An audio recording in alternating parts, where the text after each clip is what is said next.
নমস্কার বন্ধুরা, আজকে আমি নিয়ে চলে এসেছি পালং পনির। শীতকাল এলেই পালং শাকের স্বাদ কিন্তু একটু বেড়েই যায়। তো চলুন আজকে বানিয়ে ফেলি পালং পনির।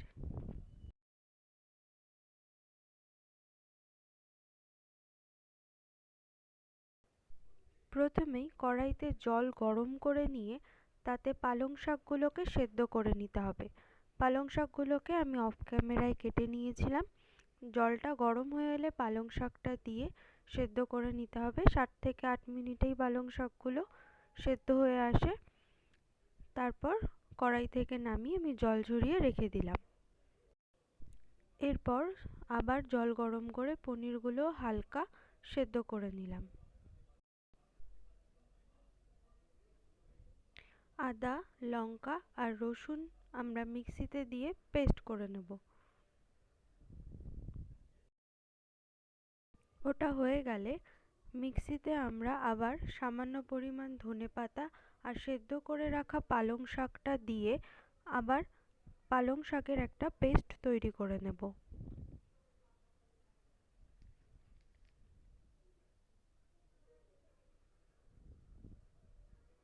দেখুন পেস্ট হওয়ার পর কি সুন্দর একটা রং হয়েছে। ধনেপাতা আর পালং শাক মিশে গিয়ে একটা সুন্দর সবুজ রং এসেছে।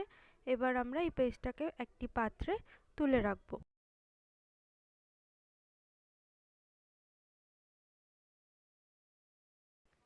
এখানে আমি পনিরের থেকেও জলটা ঝরিয়ে নিয়েছি।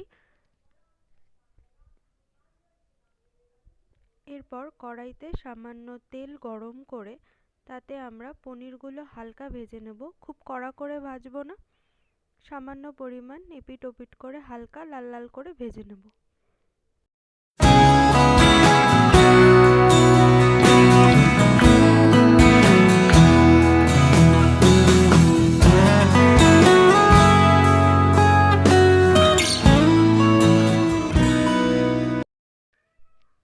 এরপর ওই তেলেই 1 চামচ মতো জিরে এবং কিছুটা কাঁচা লঙ্কা দিয়ে একটু নাড়াচাড়া করে নেব এবং যে আদা রসুন আর লঙ্কার পেস্টটা করেছিলাম সেটা দিয়ে টমেটো কুচি আর পেঁয়াজ কুচি দিয়ে ভালোভাবে নাড়াচাড়া করব। এরপর আমি লবণ, হলুদ গুঁড়ো,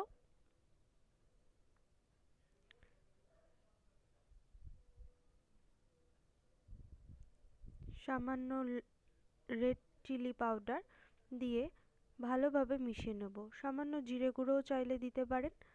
তো দিয়ে ভালোভাবে মশলাটার সাথে সব কিছু মিশিয়ে নেব। মশলাটা ভালোভাবে কষিয়ে নিয়ে সামান্য পরিমাণ বাটার অ্যাড করে দিচ্ছি। বাটারটার গায়ে অল্প পালং শাকের পেস্ট লেগে গেছে।